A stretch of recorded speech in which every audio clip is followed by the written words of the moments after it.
Votre audition se positionne à la suite des personnes que nous venons d'entendre, qui étaient donc de l'Observatoire national de la rénovation énergétique. Et nous espérons, à travers votre audition, nous permettre de mieux appréhender le pilotage de cette politique publique. Julien Denormandie et Emmanuel Vergon ont été, je crois, à l'origine de la création de cette mission de coordination entre leurs deux ministères, ayant pris conscience que les grandes administrations ne le faisaient pas d'elles-mêmes et que la plupart des décisions remontaient à chaque fois à l'arbitrage des deux cabinets. C'est d'ailleurs ce qu'Emmanuel Vergon a indiqué à notre commission lors de son audition. La commission a donc souhaité vous entendre pour mieux comprendre la gouvernance de cette politique. C'est donc le premier volet. Ce sera d'autant plus utile qu'en juillet 2022, soit un mois tout juste après votre prise de fonction, la Cour des comptes a émis un certain nombre de critiques et a demandé le renforcement du pilotage dans son référé sur la rénovation énergétique des bâtiments. Elle notait notamment, je la cite, « Dotée de faibles moyens, cette mission de coordination n'est pas équipée pour assumer le pilotage national de la politique de rénovation énergétique et en particulier le suivi des actions en lien avec les collectivités locales. » En outre, la Cour recommandait de se doter d'outils pour évaluer l'efficacité des aides publiques. Mais le maintien d'une logique d'aide par geste est-elle compatible économiquement et administrativement avec la systématisation d'une évaluation avant et après les travaux de rénovation? Est-ce tout simplement possible alors que la fiabilité des DPE reste questionnée? Enfin, la Cour demandait de renforcer l'accompagnement des ménages. La Commission souhaitera donc que vous puissiez faire un point d'étape du déploiement du réseau France Rénov', dont vous êtes maître d'ouvrage délégué. Avant de vous laisser la parole pour répondre à ces premières questions et pour un propos introductif d'une vingtaine de minutes, il me revient de vous indiquer que cette audition est diffusée en direct et en différé sur le site du Sénat et qu'un compte-rendu sera publié. Il m'appartient également de vous dire que, bien évidemment, un faux témoignage devant notre commission d'enquête serait passible des peines prévues aux articles 434-13, 434-14 et 434-15 du Code pénal, qui peuvent aller de 3 ans à 7 ans d'emprisonnement et de 45 000 à 100 000 euros d'amende. Je vous invite donc à prêter serment de dire toute la vérité, rien que la vérité, à lever la main droite et à dire « je le jure ». Je le jure. Je vous remercie. Vous avez donc la parole pour une vingtaine de minutes et ensuite notre rapporteur vous posera un certain nombre de questions complémentaires et nous ouvrirons aussi le débat avec l'ensemble de nos collègues qui sont ici présents. Je vous laisse la parole, monsieur le coordinateur. Monsieur le rapporteur, mesdames et messieurs les sénateurs, tout d'abord merci pour cette invitation et pour m'entendre sur le sujet de la rénovation énergétique des bâtiments. Je souhaiterais commencer mon intervention par des rappels généraux sur la rénovation énergétique des bâtiments. Je pense que ça peut être utile pour la structuration et l'explication du rôle de la mission. C'est ce que j'évoquerai dans un deuxième temps. Et enfin, je me permettrai quelques éléments d'état des lieux qui seront introductifs, probablement des questions que vous aurez à me poser. Avant toute chose, je souhaitais également rappeler, mais vous l'avez indiqué, que j'ai été nommé le 15 juin dernier. Donc je n'ai pas en personne tout l'historique de la politique publique et je n'ai pas non plus l'historique même de la coordination interministérielle et de son origine. Mais je vous éclaire évidemment au meilleur de mes connaissances et des recherches que j'ai pu faire. Voilà, bon, ces points sont évidemment sont des évidences. Il me semblait utile de les rappeler dans ce propos introductif. Commençons par les rappels généraux. En premier lieu, je souhaiterais revenir brièvement sur le parc de bâtiments. On parle bien d'un parc résidentiel et d'un parc de secteur tertiaire, avec dans chacun des deux cas une décomposition publique-privée. Donc pour le résidentiel, un parc social et un parc de résidence privée, et pour le tertiaire, la même dichotomie entre un tertiaire public, État, collectivité notamment, mais aussi un tertiaire privé. On a des segments qui sont donc spécifiques, mais par contre il y a des objectifs qui sont communs. Et l'objectif commun, il est connu, il est rédigé dans la stratégie nationale bas carbone. C'est une réduction des émissions de gaz à effet de serre qui s'accompagne également d'une réduction d'énergie, avec un objectif, selon les origines que l'on prend, 49% de réduction de gaz à effet de serre en objectif pour 2030 par rapport à 2015, et 23% de réduction pour ce qui est de l'énergie finale sur le même laps de temps. Ce sont des efforts importants, mais qui ne sont que des étapes par rapport aussi à 2050 vers la neutralité carbone. Il est clair que lorsque l'on prend ces objectifs et que l'on ajoute à cela évidemment le nombre de logements, 30 millions de logements, le nombre de mètres carrés, 1000 millions de mètres carrés en secteur tertiaire, on a un constat qui est que chaque progrès compte et il faut agir vite, voire même très vite. On se dit qu'il y a une forme d'empressement, il faut accélérer. Toutefois, je pense qu'il est important de garder en tête que la rénovation, c'est quand même un sujet extrêmement complexe. Pour le logement, on touche à l'espace de vie des ménages. Pour ce qui est évidemment des entreprises, elles peuvent avoir d'autres priorités, des priorités économiques en premier lieu. Et par ailleurs, le bâtiment reste un objet complexe. On est sur, donc structurellement, avant de parler de la politique publique elle-même, on est sur un acte rénové qui lui-même découle de décisions complexes et qui est en tant que tel un acte compliqué. Et c'est, je crois, ce qui explique aussi le besoin d'une action publique qui a besoin de s'appuyer à la fois sur des dispositifs incitatifs, on va en parler, je pense, assez longuement, mais aussi de s'appuyer sur des outils réglementaires, des obligations, des interdictions. Et la politique publique, je reviens sur mes segments, a bien choisi d'avoir des approches différentes selon le segment dont nous parlions. En secteur tertiaire, on a une approche qui est davantage basée sur des obligations réglementaires, là où du côté du logement privé, on a aussi tout un ensemble d'incitations. Il y a également des obligations, mais il y a aussi un ensemble d'incitations. Et donc, ce paysage étant planté, je souhaitais mentionner que la coordination gouvernementale, la rénovation dont je m'occupe, a vocation à être ensemblier et à avoir le regard d'ensemblier de cette politique publique. Il est clair également, on y reviendra, que je ne peux pas pour autant être derrière chacune des différentes actions. L'essentiel de mon rôle est de m'assurer que les objectifs, et l'objectif que je mentionnais, gaz à effet de serre, réduction d'énergie, reste l'objectif principal poursuivi dans chacun de ces différents segments. Par ailleurs, et c'est un point conclusif de ce paysage, quand on a mentionné évidemment le nombre, on se dit que c'est urgent. Quand on a rappelé aussi les échéances, on est aussi sur une politique publique de long terme, et donc il faut que les dispositifs que l'on mette en place aient des effets de long terme et qu'ils soient des dispositifs suffisamment puissants pour cela. On en arrive à la coordination gouvernementale.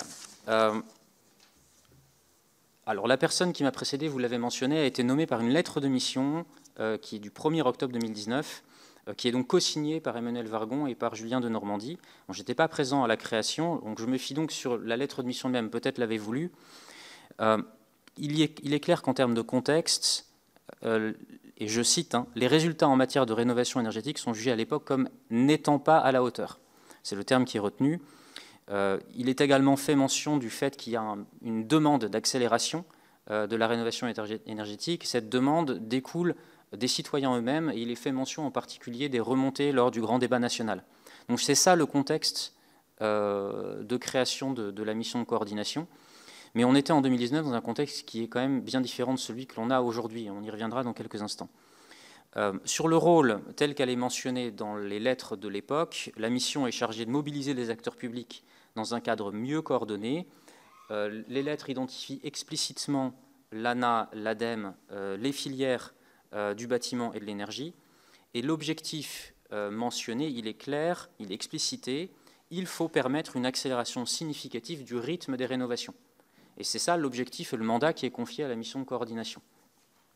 Et donc il est demandé de piloter, de suivre la politique publique et de mettre en place une organisation en mode projet autour de la rénovation énergétique de manière à produire les résultats de court et moyen terme. Mais il est bien précisé que ces activités ont vocation à être exécutées sans se substituer à l'action des administrations centrales. Et à ce titre, il est clair que la mission de coordination n'est pas une délégation interministérielle, ne vient pas en plus des administrations centrales travaillant autour de la rénovation, mais elle vient en complément et elle est là pour assurer un collectif de travail au sein de l'administration centrale. Donc aujourd'hui, Pardon, il y a une seconde lettre de mission qui est venue compléter la première. Cette seconde lettre de mission a été signée le 26 avril 2021. Bon, je n'entre pas dans le détail, elle décrit de manière plus précise les objectifs des mois suivants. Aujourd'hui, la coordination gouvernementale pour le plan de rénovation énergétique des bâtiments est une direction de projet d'administration centrale. Elle est doublement rattachée à la direction générale de l'aménagement, logement en nature et la direction générale énergie-climat. Donc très concrètement, je rapporte à la directrice générale aménagement, logement en nature et j'ai également un rattachement opérationnel auprès du directeur général de l'énergie et du climat. Ce rattachement formel s'est fait à l'occasion de la réorganisation de la DGALN qui a eu lieu juste avant mon arrivée. Donc, dans l'organigramme, on trouve bien la coordination gouvernementale. Ça a été clarifié effectivement donc, au début de l'année 2022. Comme je l'évoquais, on est dans une démarche de collectif de travail. C'est-à-dire qu'on n'est pas dans une logique d'ajouter une couche d'administration qui vient faire travailler les administrations contributrices.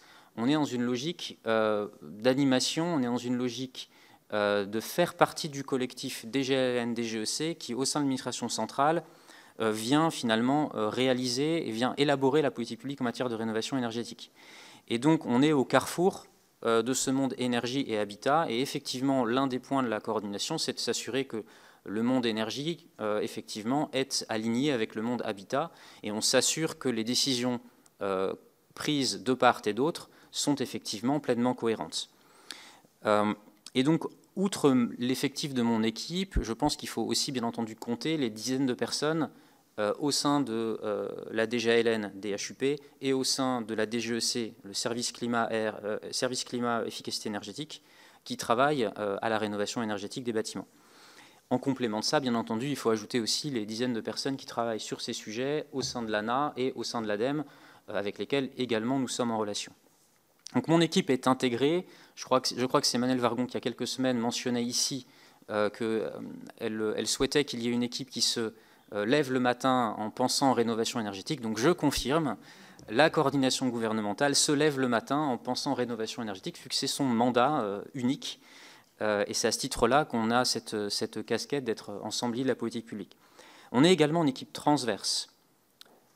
Ce que je souhaite dire par là, c'est que nous sommes organisés par typologie d'usagers, là où les administrations centrales vont plus classiquement être organisées par typologie d'outils et par outils réglementaires. Donc concrètement aujourd'hui, outre ma personne, la coordination gouvernementale compte 6 postes. Bon, je vais les lister un à un, comme ça vous aurez la vision, l'explication très concrète. Il y a un poste sur le parcours usager au sein du service public. Il y a un poste sur la rénovation du parc locatif privé et les copropriétés. Un poste sur l'offre de travaux et la lutte contre la fraude. Et il y a ensuite 3 postes sur les bâtiments tertiaires, dont 2 postes sont en fait des créations récentes, puisqu'ils découlent de la création du fonds vert qui a eu lieu il y a quelques semaines. Donc je pourrais revenir dans les questions sur le mode d'action de manière très opérationnelle, comment on travaille avec la DGALN et la DGEC. Mais effectivement, l'effectif de cette équipe est à mettre au regard du collectif de travail dans lequel on s'inscrit et les différentes sous-directions que nous animons au quotidien. Et donc, nous n'avons évidemment pas la capacité, et ce n'était pas l'intention, d'être dans une situation de piloter intégralement la politique publique. On est bien dans une démarche où nous contribuons au collectif et nous animons ce collectif au regard des objectifs qui sont fixés à la politique publique. J'en arrive à mon 3e point, qui est peut-être un état des lieux et surtout une présentation rapide des grands dossiers qui m'animent. Depuis 2020, il y a eu de très fortes évolutions à la politique publique. Donc, depuis la création de la mission, la politique publique en elle-même a énormément évolué. Je pense que les auditions des ministres ont été plus éclairantes que ce que je vais moi-même dire. Mais je me permets de rappeler, donc, premièrement, la création de la prime de transition énergétique, ma prime Rénov', qui, accompagnée des certificats d'économie d'énergie qu'il ne faut évidemment pas oublier, ont permis réellement la massification des gestes de rénovation. Ce qui me permet de revenir sur le mandat qui était fixé, en fin 2019, où on était très clairement sur une demande qui était d'accélérer significativement le rythme. C'est cette accélération, c'est sur cette accélération qu'a été évaluée l'avancée de la politique publique. Et il est clair que dans la démarche, la politique publique en matière de rénovation énergétique a été érigée sous le sein des réformes prioritaires du gouvernement, et maintenant un des chantiers des politiques prioritaires du gouvernement. Dans les indicateurs suivis en relation avec la DITP, la rénovation énergétique en fait partie, et les indicateurs de suivi sont précisément sur le nombre de gestes de rénovation. Donc c'est sur cette base-là que nous avons été collectivement, au service de l'État, évalués. Le deuxième point d'évolution très fort depuis 2020, c'est évidemment la loi climat et résilience, que vous connaissez là aussi mieux que moi, qui vient définir un cadre réglementaire, en particulier, qui vient créer des obligations qui n'existaient pas auparavant. Obligations et interdictions, bien entendu. J'ajoute, en termes de points centraux, le lancement de la marque unique France Rénov', la bannière qui permet de renforcer le service public, qui permet évidemment de garantir une information, un conseil, une orientation des ménages qui puisse être neutre et indépendant. Évidemment, politique publique qui se fait en relation avec les collectivités territoriales, qui se fait même grâce aux collectivités territoriales, pour le dire directement. Et enfin, je dirais, dans les points les plus récents, les évolutions les plus récentes, je tenais à souligner aussi l'arrivée du secrétariat à la planification écologique, qui me paraît assez central, puisqu'il vient apporter un niveau complémentaire de coordination, mais avec un mandat précis, qui est celui de ce regard pluriannuel et de cette planification de long terme. Et donc, qui me paraît être un acteur nouveau, dont on n'a pas encore perçu toutes les conséquences opérationnelles au point de vue des services, mais qui évidemment change la donne en termes de travail également et en termes de perspectives pour nous. Donc ça, c'était, on va dire, le tour d'horizon de ce qui a changé. Donc aujourd'hui, quels sont les dossiers sur lesquels nous travaillons? Alors il y en a très nombreux, je ne vais pas tous les lister, je me permets simplement de donner ceux sur lesquels mon équipe est la plus impliquée. Alors je souhaitais mentionner la mobilisation de la filière pour respecter les obligations de la loi climat et résilience sur le parc locatif privé. Pas plus tard qu'il y a quelques minutes, des invitations ont été lancées pour une réunion dite feuille de route sur le parc locatif privé, donc dans une quinzaine de jours, sous la présidence du ministre Olivier Klein, dont l'objectif est bien de mobiliser la filière pour ensemble définir les actions qui peuvent être prises pour que ces interdictions de mise en location qui ont commencé à se déployer dès cette année puissent effectivement être respectées dans les prochaines années. Et donc le travail de fond de préparation de ces éléments, d'identification des indicateurs qui permettent de suivre l'entrée en vigueur de cette mesure sont des points qui sont définis au sein de mon équipe. Deuxième point que je souhaitais mentionner et qui nous occupe, l'entrée en vigueur de mon accompagnateur Rénov'. Donc le dispositif est entré en vigueur au 1er janvier 2023 avec un certain nombre de dispositifs transitoires.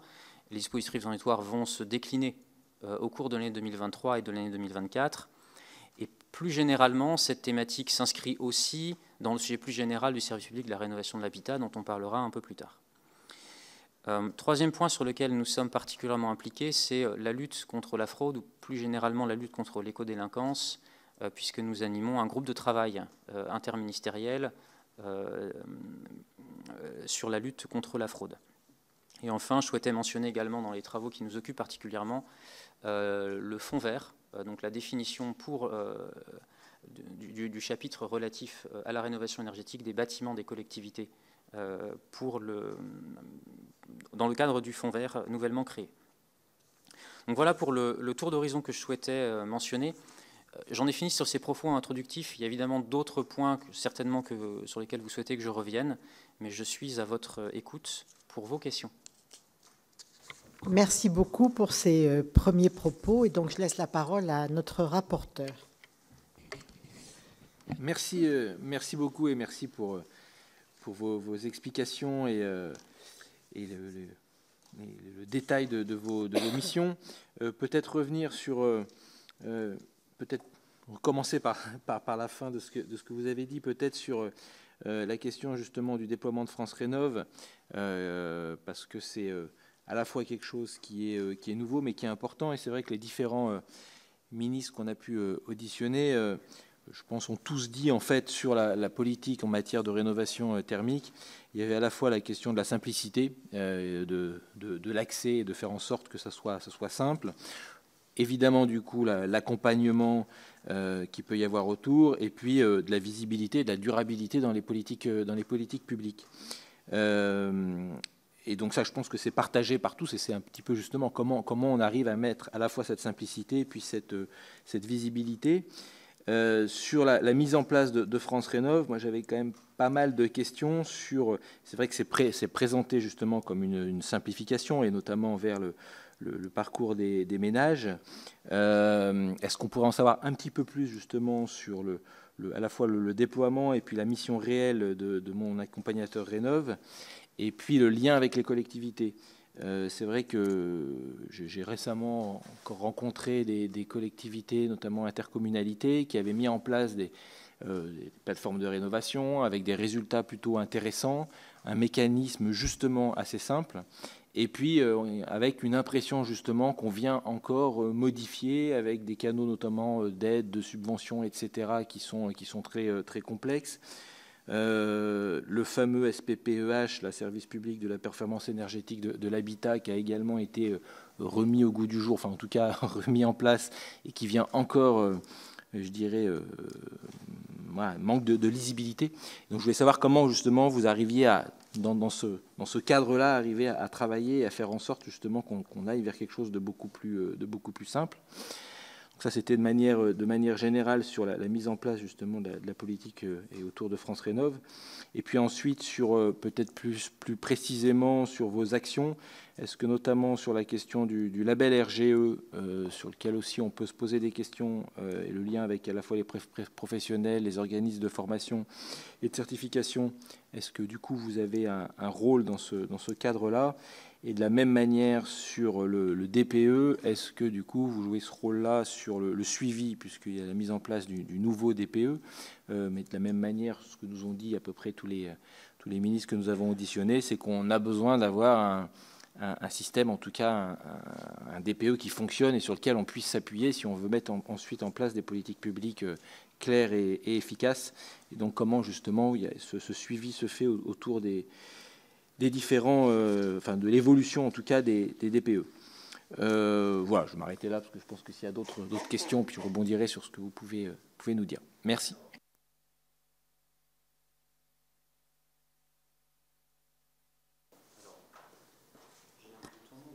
Oui, vous avez un petit bouton devant le micro. Devant. Juste sur la platine. Voilà. Ah oui, voilà, pardon, excusez-moi. Donc en préambule de vos questions, je vais me permettre de développer la manière dont nous travaillons. Je l'évoquais, donc on est à cheval entre la DGLN et la DGEC, ou à mi-chemin entre la DGLN et la DGEC, si je peux utiliser ce terme. On agit généralement de trois manières. Soit on est en pilotage de projet. Dans ce cas-là, on est principalement dans un rôle de porter un projet qui n'est précisément pas spécifiquement porté par un autre ou par une autre organisation. Donc ça va être l'exemple du reporting. On a du reporting à faire sur les politiques prioritaires du gouvernement ou les objets de la vie quotidienne. On peut avoir l'élaboration de la mesure rénovation énergétique sur le fonds vert qu'on évoquait tout à l'heure, ou ça peut être effectivement le déploiement de service public France Rénov'. Donc ça, c'est un mode d'action. On a un deuxième mode d'action qui est plutôt l'animation d'équipe. Donc, j'évoquais tout à l'heure la feuille de route pour mobiliser les propriétaires bailleurs pour garantir que le parc locatif privé puisse finalement s'adapter aux nouvelles mesures réglementaires. Là, on est clairement dans un rôle plutôt d'animation. Idem pour ce qui est du groupe de travail sur la fraude qui réunit un certain nombre d'administrations, on est vraiment en position d'animation. Le dernier mode d'action de la coordination, de la modeste équipe, on est en appui. Et dans ce cas-là, on est la voix de l'usager au sein des travaux des administrations. Et on vient rappeler à nos autres directeurs, sous-directeurs d'administration centrale, ce que penserait l'usager dans telle et telle situation face à tel ou tel objet de la politique publique. Donc, je me permets de rappeler ces trois points, puisque, donc, par rapport à vos différentes questions. Premièrement, sur France Rénov'.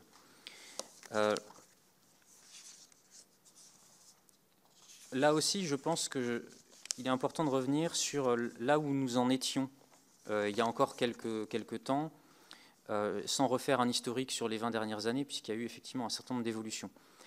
En 2021, la décision est prise de lancer la marque France Rénov' et de confier le réseau à l'ANA.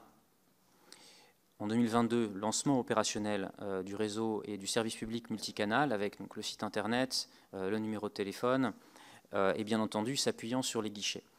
Et force est de constater que sous cette bannière, on est passé d'un petit millier de conseillers dans les territoires à, selon le dernier décompte que j'ai, un peu plus de 2250 conseillers répartis sur 550 espaces conseils France Rénov'. Donc on peut effectivement considérer que ce n'est pas encore assez. Néanmoins, il y a eu quand même un net progrès sur cette dimension-là. Et j'ajoute, mais ça a déjà été dit, qu'évidemment, ce déploiement se fait grâce aux collectivités territoriales. Donc mon point n'est pas de dire que c'est quelque chose qui n'était pas fait auparavant. Il y a effectivement des initiatives et des démarches qui préexistaient et qui fonctionnaient. Mais l'esprit de ce qui est mis en place aujourd'hui est bien de créer un dispositif sous une bannière nationale qui a vocation à créer cette marque de confiance dont les Français ont besoin pour qu'ils puissent s'engager dans les travaux de rénovation énergétique. Et donc l'élément central, c'est comment créer ce climat de confiance et comment créer un service public qui va permettre effectivement de donner aux ménages un point d'accès simple dans le parcours de rénovation. Cela nous amène à l'accompagnement. Là aussi, l'accompagnement n'est pas un objet créé en 2022 ou en 2023. L'accompagnement, c'est un dispositif qui existait auparavant, en particulier dans les dispositifs d'aide à la pierre de l'ANA. Et l'objectif principal de mon accompagnateur Rénov' n'est pas de repeindre les dispositifs préexistants sous la bannière Mon accompagnateur Rénov'. L'objectif est de déployer et de massifier les rénovations globales. Et donc l'objectif est bien d'étendre ce qui était fait et d'augmenter la capacité. Donc les collectivités territoriales font partie des acteurs qui peuvent devenir Mon accompagnateur Rénov'. De fait, elles le sont déjà. Elles ont un agrément, elles vont avoir un agrément à demander pour pouvoir poursuivre cette mission de Mon accompagnateur Rénov'. Et la logique qui a été introduite dans la loi climat et résilience, c'est que les accompagnateurs Rénov' étaient en fait ouverts également aux acteurs privés, sous réserve qu'ils passent le même agrément, en tout cas un agrément adapté à leur situation, pour pouvoir augmenter cette capacité d'action. Et donc l'objectif n'est pas, en tout cas tel que la politique publique a été rédigée, n'est pas de balayer d'un revers de main ou d'empêcher les collectivités territoriales de faire l'accompagnement. L'objectif est d'augmenter la capacité d'accompagnement dans son ensemble pour que les ménages puissent trouver un accompagnateur et qu'il n'y ait pas de problème capacitaire en termes de nombre d'accompagnateurs disponibles. Et donc c'est ça l'objectif principal.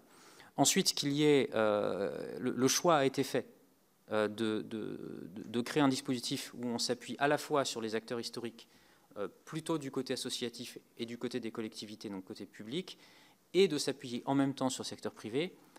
Évidemment, ce dispositif crée cette situation publique-privée crée des difficultés opérationnelles de mise en œuvre avec la création d'un agrément, avec du coup des textes réglementaires qui sont quand même d'un certain niveau de complexité. C'est pour ça que ça prend un petit peu de temps à se mettre en place. Pour autant, l'objectif qui est la montée en puissance me semble salutaire, puisque c'est précisément l'une des réponses que l'on doit apporter à la situation actuelle, qui est qu'aujourd'hui, la politique publique fait principalement du geste. Un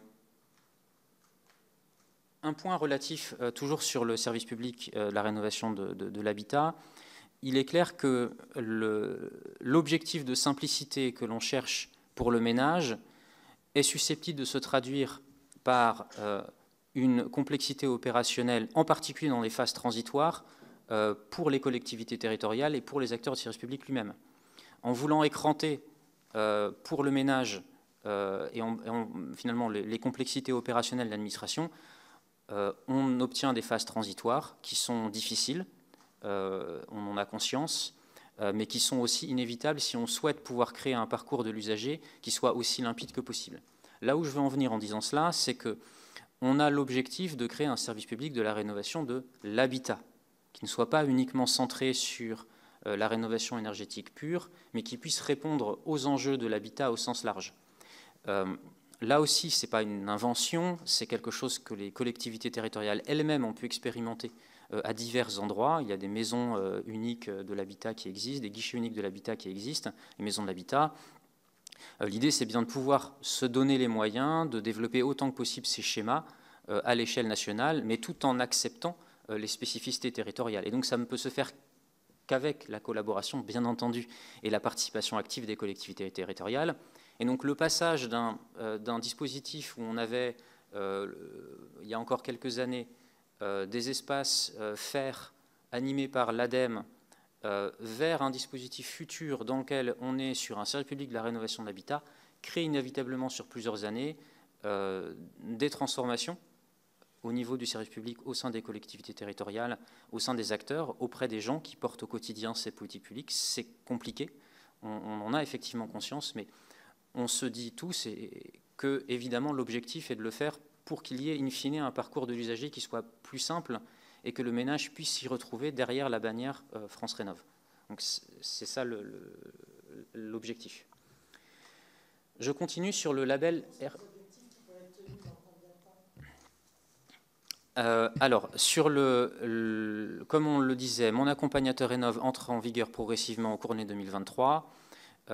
Nous avons le financement du service public de la rénovation, le SPPE, le service public de performance énergétique de l'habitat, assuré par le programme SAR, dont les conventions s'arrêtent au 31 décembre 2023. Donc nous avons en 2023 inévitablement des discussions à avoir sur la suite. La suite, elle est garantie. Il est évident qu'au 1er janvier 2024, le service public continue. La question, c'est quel est le schéma cible ? À quel moment peut-on le mettre en place ? Donc, ce que je peux dire aujourd'hui, c'est que oui, au 1er janvier 2024, le financement est garanti. Les modalités précises sont encore en cours de définition, mais le financement est garanti. Et ensuite, le schéma cible, la date d'entrée en vigueur du schéma cible dépendra évidemment du dialogue que nous aurons avec les collectivités territoriales. On a mis un certain nombre de jalons dans la réglementation. On a mis un jalon au 1er juillet 2024 sur l'accostage entre mon accompagnateur Rénov' et les opérations programmées de l'habitat. Par exemple, c'est un exemple de jalon, mais je pense que ces jalons pourront être discutés avec les collectivités territoriales. Sur le... Pardon. Non, juste, du coup, vous nous confirmez bien qu'il y a quand même... on est dans une phase de problématique quand même, de lien avec les collectivités sur la mise en place en fait de cette procédure, quoi. Enfin, je pense que ce que l'on peut dire, c'est que les collectivités territoriales sont en attente de connaître les modalités de financement du service public au 1er janvier 2024. C'est normal.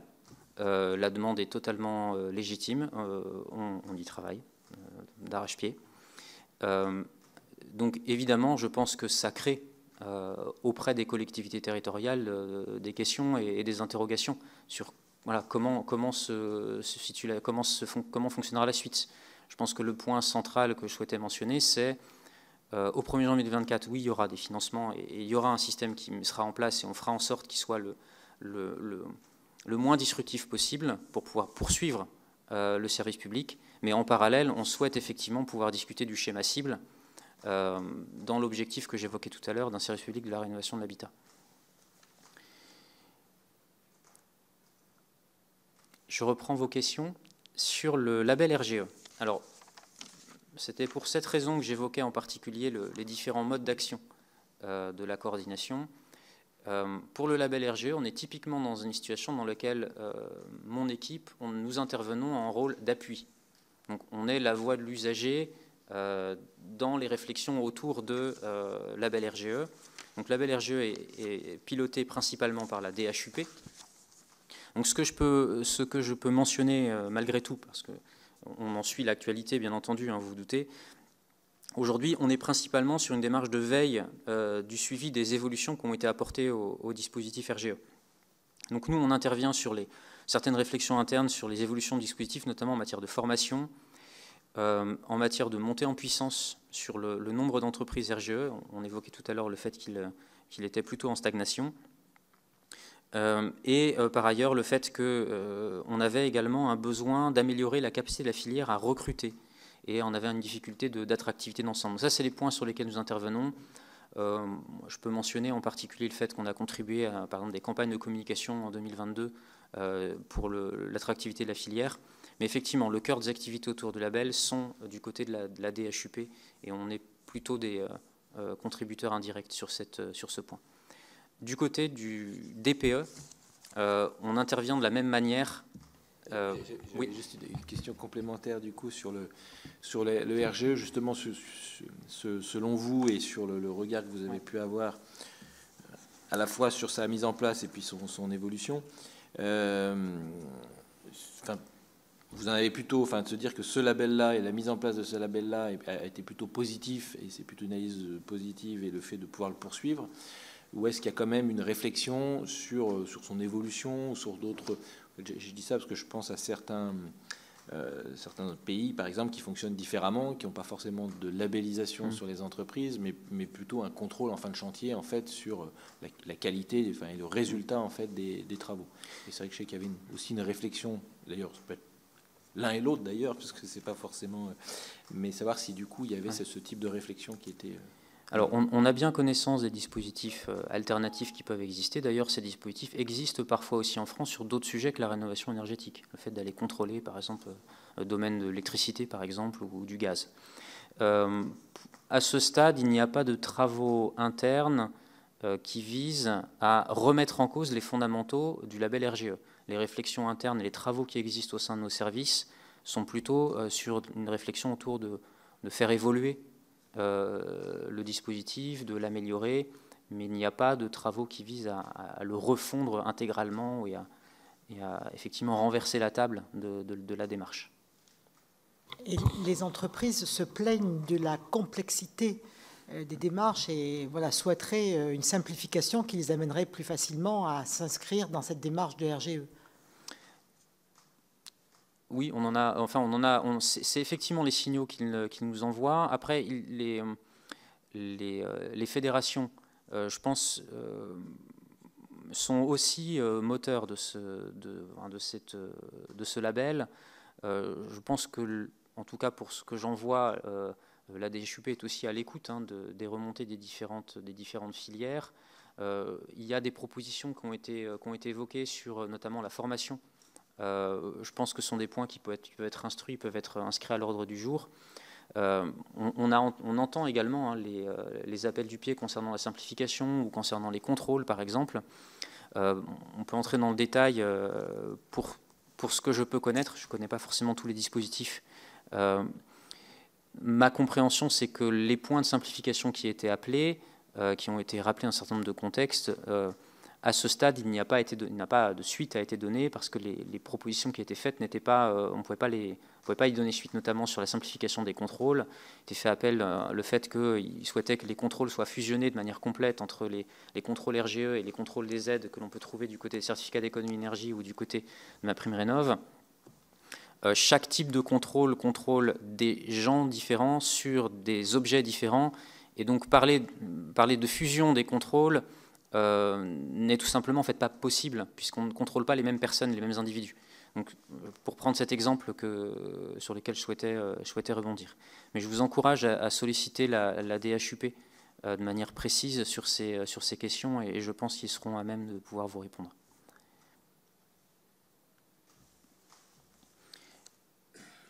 J'enchaîne sur le DPE. Donc, de la même manière, le DPE est un sujet sur lequel nous intervenons du côté de la mission de coordination en appui, là aussi de la DHUP, puisque c'est la DHUP qui est en charge de définir les textes réglementaires associés.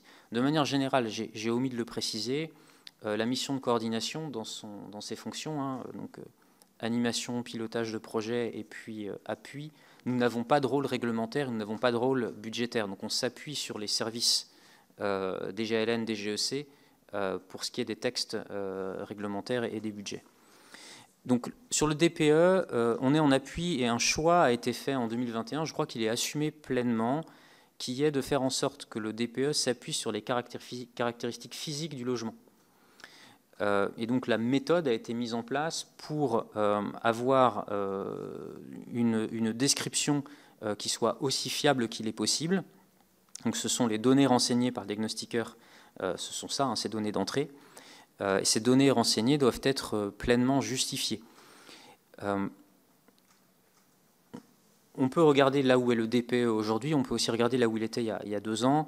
On avait encore des DPE vierges et des DPE basés sur facture. Donc il y a une amélioration très nette qui a été permise.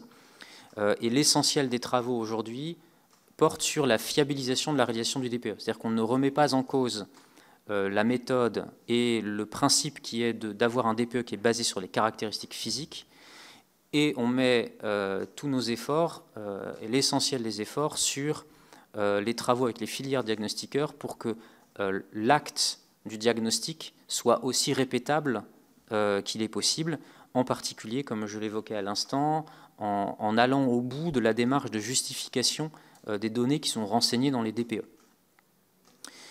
Donc, là aussi, je vous invite à solliciter la DHUP pour un dialogue plus précis sur les travaux en cours, mais il n'y a pas, à ma connaissance, de travaux en cours qui remettent en cause la méthodologie et le principe que j'évoquais ici, à savoir, on est basé sur des caractéristiques physiques du logement.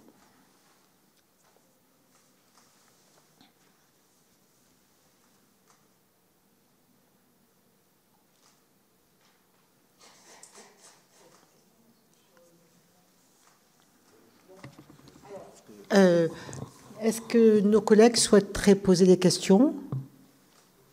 Non. Franck non plus? Moi, je souhaiterais vous poser une question sur les meublés de tourisme.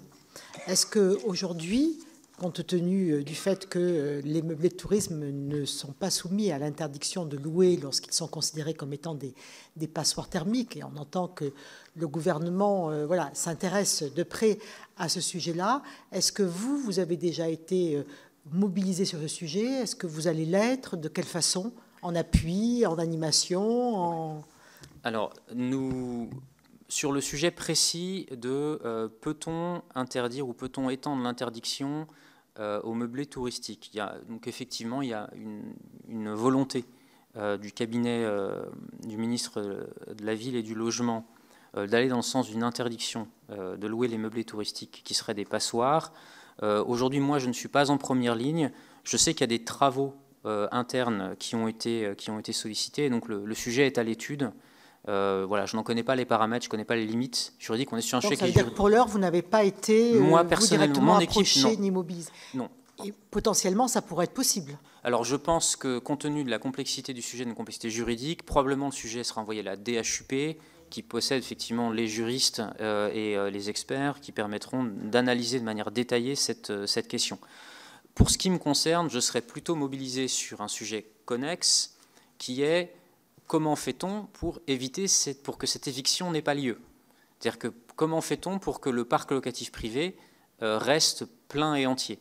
Et donc c'est là où, donc dans mon équipe, nous travaillons à ce que j'évoquais tout à l'heure, donc la feuille de route de mobilisation des professionnels pour le parc locatif privé. Et l'objectif est d'identifier déjà les indicateurs que l'on peut identifier pour suivre l'entrée en vigueur des interdictions de mise en location. Donc quels sont les signaux que l'on peut réussir à capter, comment les interpréter, comment ne pas les surinterpréter, puisqu'il faut aussi parfois être capable de déterminer comment une dynamique s'inscrit dans un mouvement général. Et donc nous, on va être mobilisés plutôt avec les professionnels, la FNIM par exemple, ou avec les associations de locataires, pour essayer de déterminer comment est-ce que collectivement on prend des actions qui vont permettre d'éviter effectivement qu'il y ait par exemple une réduction du parc locatif privé. Sur la lutte contre la fraude, est-ce que vous pouvez un petit peu plus développer quel est votre rôle exactement? Ouais. Donc, à l'occasion des offres à 1 euro, il y a quelques années, un certain nombre de situations de fraude et ce que je qualifierais de non-qualité ont pu être remontées à l'époque au ministère. Et donc la mission de coordination s'est vue confier un rôle qui est un groupe de travail de lutte contre la fraude à la rénovation énergétique, où là on est clairement dans un rôle d'animation. C'est-à-dire que nous n'avons pas de rôle de sanction, nous n'avons pas de rôle d'élaboration d'une politique de contrôle, mais on est clairement dans un rôle de mise en relation des acteurs qui, au sein des services de l'État, ont ce rôle de contrôle, ont éventuellement un rôle de sanction.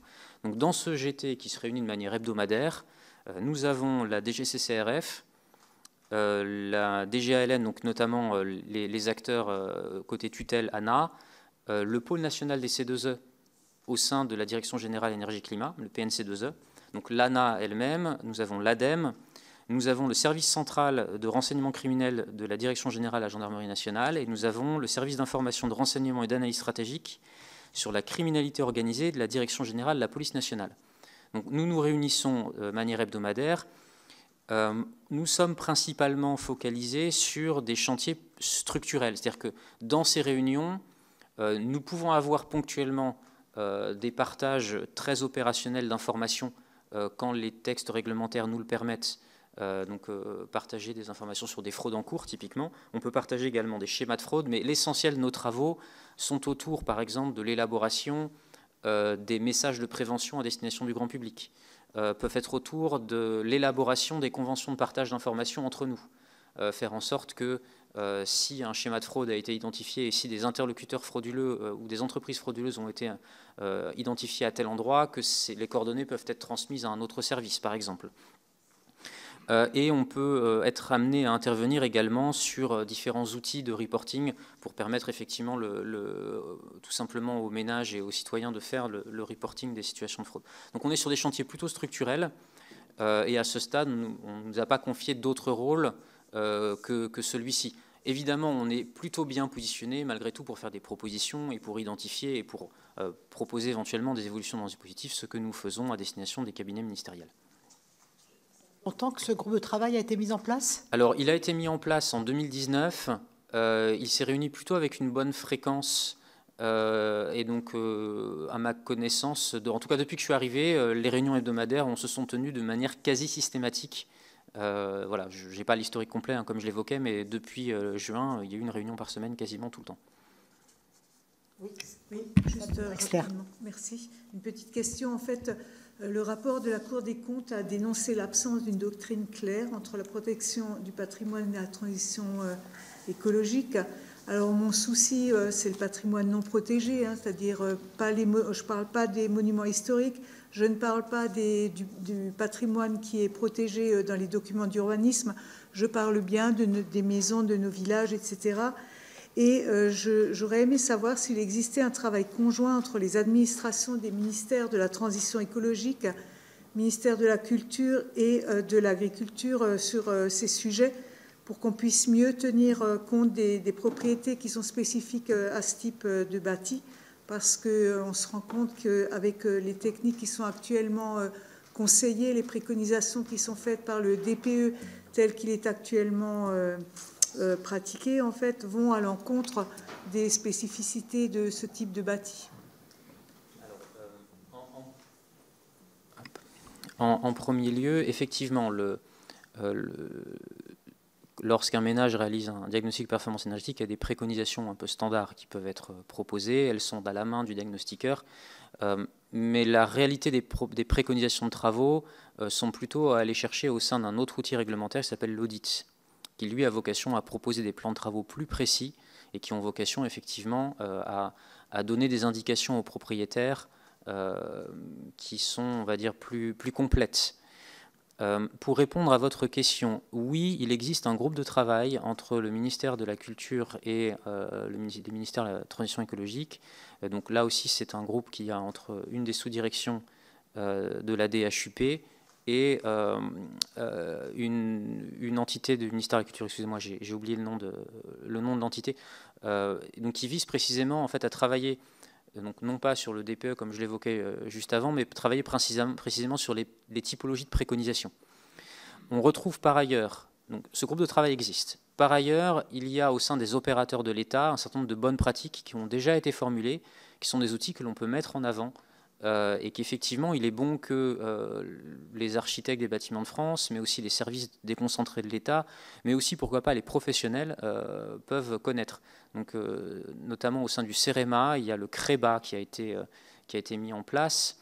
Alors, l'acronyme, je ne sais pas, je vais m'aventurer dans l'acronyme du CREBA, mais il est question de bâti ancien. Le B et le A, c'est bâti ancien. Donc c'est un centre de ressources, hein, très concrètement. Donc il y a des bonnes pratiques qui existent, et effectivement, dans ces bonnes pratiques, il n'y a pas de spécificité faite sur le classement et le niveau de protection du patrimoine. On est bien effectivement, pour ce qui est du CREBA, hein, effectivement la maison de ferme, le logis non classé en zone rurale. On est sur des bâtis finalement assez classiques, comme on peut en trouver dans nos régions. Dans ces recommandations, il est clair que je ne crois pas que on trouve en tête de gondole l'isolation thermique par l'extérieur comme étant l'élément numéro 1 à réaliser lorsqu'on passe à travers la roue du CREBA. Donc je pense qu'effectivement, il y a des préconisations qui existent, des bonnes pratiques ont été documentées, et effectivement, il y a un travail à faire qui est de diffuser ces bonnes pratiques pour ne pas effectivement que des préconisations qui iraient à l'encontre du bon sens soient faites dans nos villages.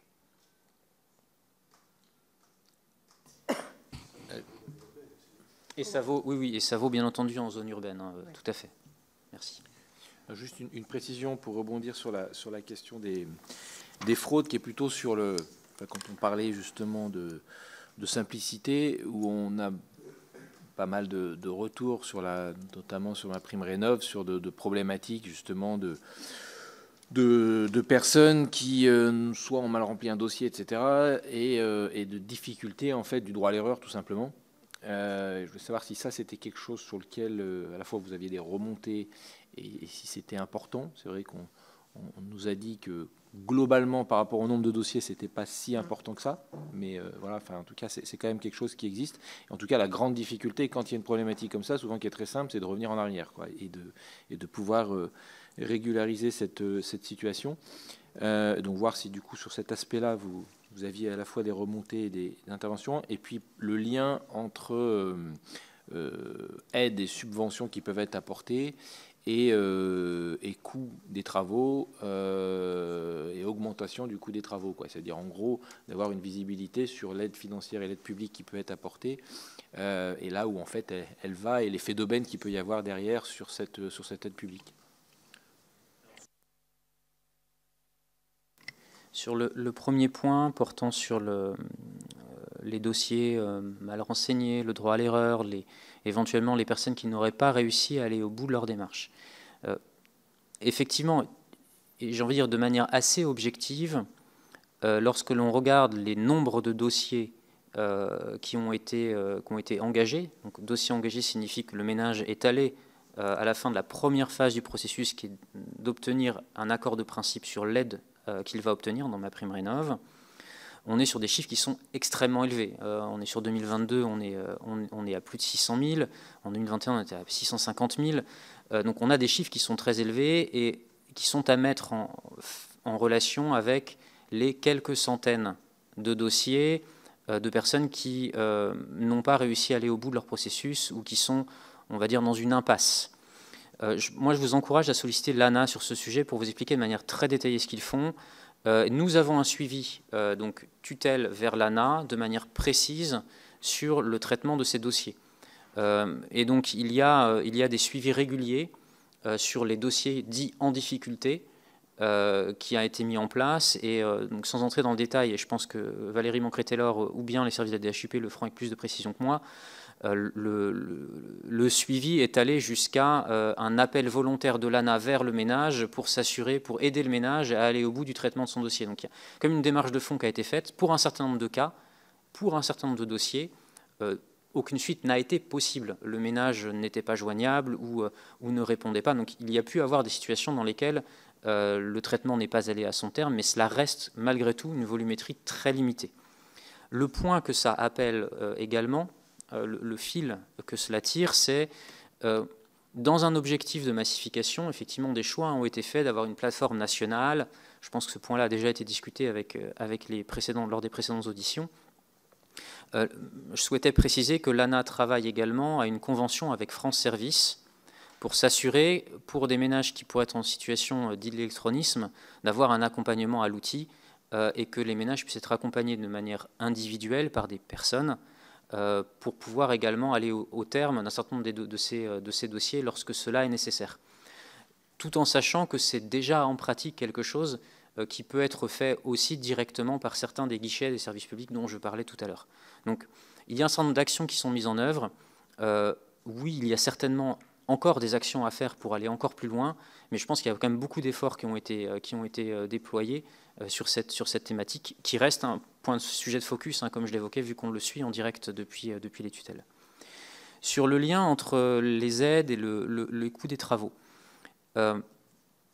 Alors, je n'ai pas fait un listing complet de tous les dossiers et tout ce que l'on suit dans la politique publique, mais juste à titre illustratif, ça, ce document A3 qui a 90 lignes, c'est ce que nous suivons, DGEC, DGALN, conjointement évidemment avec mon équipe, dans ce que font les opérateurs de l'État sur la rénovation énergétique. Et derrière chaque ligne, il y a évidemment des heures et des heures de travail, puisque là, on est sur un suivi d'indicateurs. Parmi ce qui est suivi, il y a le montant des aides par rapport au coût des travaux qui peuvent être apportés. Dans MaPrimeRénov', l'ANA récupère le coût des travaux. Donc on a un moyen assez clair et instrumenté de vérifier que le montant de l'aide est approprié par rapport au montant moyen des travaux. Et donc on a les outils pour permettre finalement d'ajuster les dispositifs, d'ajuster les paramètres pour éviter autant que faire se peut les effets d'aubaine. Pour autant, ça ne les élimine pas complètement. Il peut y en avoir sur un certain nombre de dispositifs. Et effectivement, l'un des challenges, c'est de les identifier le plus tôt possible pour effectivement apporter les correctifs sur les dispositifs quand on le peut, pour éviter les effets d'aubaine. Et réciproquement, dans les situations d'inflation, d'être capable de faire des propositions, notamment à destination des tutelles budgétaires, pour être capable, le cas échéant, d'être capable d'ajuster les dispositifs. Donc c'était là, par exemple, au 1er janvier 2023, sur MaPrimeRénov' Sérénité, le rehaussement d'un certain nombre de plafonds pour permettre effectivement d'accompagner les rénovations globales qui sont faites dans le cadre de MaPrimeRénov' Sérénité et s'assurer que les montants puissent être mieux corrélés à l'augmentation des coûts des travaux, mais aussi de donner un signal à destination de ces propriétaires sur le fait qu'il fallait s'engager plutôt dans ces travaux que dans des gestes unitaires. Est-ce que vous travaillez sur la question des copropriétés ou pas? Pour être tout à fait transparent, donc il y a bien une personne dans mon équipe qui a vocation à travailler sur cette thématique. On n'a pas encore commencé à s'y mettre. Donc essentiellement les travaux, personne est arrivé relativement récemment. L'objectif sur les copropriétés est assez analogue à celui que j'évoquais tout à l'heure sur les propriétaires bailleurs et les transformations du parc locatif privé. Donc notre objectif est à terme de mettre en place la même démarche de mobilisation des professionnels, notamment des syndics, des professionnels des syndics, pour s'assurer que l'on va pouvoir accompagner les propriétaires qui ont des biens dans ces copropriétés et les accompagner dans cette démarche de rénovation énergétique. L'essentiel des activités aujourd'hui côté copropriété, comme effectivement mon équipe ne s'y est pas encore mis sur cette thématique, est assurée pleinement par la DHUP, par l'ANA, par les acteurs dont c'est le cœur de métier, tout en sachant que sur la copropriété, lorsque je m'attellerai à cette thématique, je prendrai la thématique sous l'angle de la rénovation énergétique, qui est l'un des angles uniquement par lequel regarder les problématiques de copropriété, puisqu'on y trouve évidemment un grand nombre d'autres sujets sur l'habitat indigne, insalubrité, copropriété en difficulté. Donc les sujets seront par ailleurs, de toute façon, nécessiteront par ailleurs une coordination avancée pour positionner la rénovation énergétique de la bonne manière par rapport aux autres thématiques des copropriétés. Merci beaucoup. S'il n'y a plus de questions, on va vous remercier de cette audition et vous souhaiter une bonne fin de journée. Merci beaucoup. Merci à vous. Merci. Ah pardon. Ah ben voilà. Franck Montaugé. Merci madame, merci monsieur pour votre présentation très, très intéressante. Donc, je vais reposer une question que j'ai posée précédemment. Voilà. Est-ce qu'à votre avis, la notation des DPE est amenée à se dégrader dans le temps? C'est-à-dire la performance énergétique à DPE donnée, est-ce que vous pensez qu'elle peut se dégrader dans le temps? Auquel cas, bon, voilà, ça pose un certain nombre de questions. Vous pensez, que je comprenne bien la question, vous pensez du fait de la dégradation du bâti ou du fait d'un objectif de politique publique? Du fait voilà, de la nature, de voir de la qualité des matériaux utilisés, des process peut-être énergétiques également. Voilà, il y a un processus auquel personne n'échappe, y compris nous, c'est le vieillissement. Et ça se pose aussi évidemment pour toute structure, hein. À caractère physique ou physico-chimique. Donc voilà le sens de ma question. Alors, très bonne question. Alors, je vais faire une réponse en vous disant que, en fait, au contraire, on souhaiterait que les DPE en moyenne sur le parc de bâti s'améliorent, vu que l'objectif, c'est de les rénover. Donc, ça, c'est mon premier commentaire. Par rapport au DPE qui pourrait être amené à se dégrader, je pense que en fait, la problématique est même un petit peu différente. Le DPE, comme on l'évoquait tout à l'heure, c'est une note qui est conventionnelle, c'est-à-dire que c'est une convention qui définit la note à l'issue d'une méthode dont les données d'entrée sont ce que le diagnostiqueur a renseigné sur la base de ce qu'il peut justifier dans un logement. J'ai envie de dire que si le diagnostiqueur sait qu'il y a telle épaisseur de laine de verre dans un mur en 2023, il pourra dire la même chose en 2030 si la laine de verre n'a pas été bougée. Et donc, il n'y a pas de raison que le DPE soit différent. Donc, le DPE apportera probablement une note constante. La réalité, c'est plutôt une réalité physique. Voilà. Et donc, c'est pour ça que je fais un distinguo. Le DPE est une description conventionnelle du logement. Et donc, par définition, si j'ose dire, le DPE n'est qu'un proxy de la réalité physique de sa consommation. Donc peut-être ma réponse ne va pas tant être sur est-ce que les DPE vont se dégrader. La réponse va plutôt être est-ce que la performance énergétique des bâtiments dans le temps peut se dégrader. Alors je ne suis pas un expert, je pense que c'est une question à poser certainement aux experts bâtiments, par exemple de l'ADEME. Bon, néanmoins, on est quand même dans un certain nombre de travaux. Très probablement, oui. On prend l'exemple d'isolation des combles. S'ils sont soumis à une humidité particulière, le niveau de performance réelle, du coup physique, de l'isolation peut être amené à baisser. De la même manière, alors c'est moins le cas aujourd'hui avec les matériaux actuels, mais il y a quelques années, on pouvait par exemple craindre un tassement de certains isolants conduisant à ce que l'enveloppe du bâtiment ne soit pas forcément bien hermétiquement fermée, mais qu'il puisse y avoir effectivement soit des fuites d'air, soit des zones qui n'étaient plus forcément aussi bien isolées que lors de la mise en œuvre du produit. Ces choses-là, c'est moins le cas aujourd'hui, et je pense qu'il faudrait interroger des experts pour essayer de comprendre les effets réels de ces dispositifs. Mais il peut y avoir effectivement un effet de vieillissement du bâti qui explique que de manière, finalement comme tout objet physique, il y a effectivement une forme de maintenance, une forme de retour à faire de manière régulière sur les bâtis. Ça vaut pour les systèmes, le système de chauffage, généralement une durée de vie d'une 15aine d'années, mais ça vaut effectivement aussi sur les enveloppes du bâti. Un bâtiment n'est pas éternel, même s'ils ont une très longue durée de vie. Merci beaucoup, monsieur, et bonne fin de journée à vous. Merci.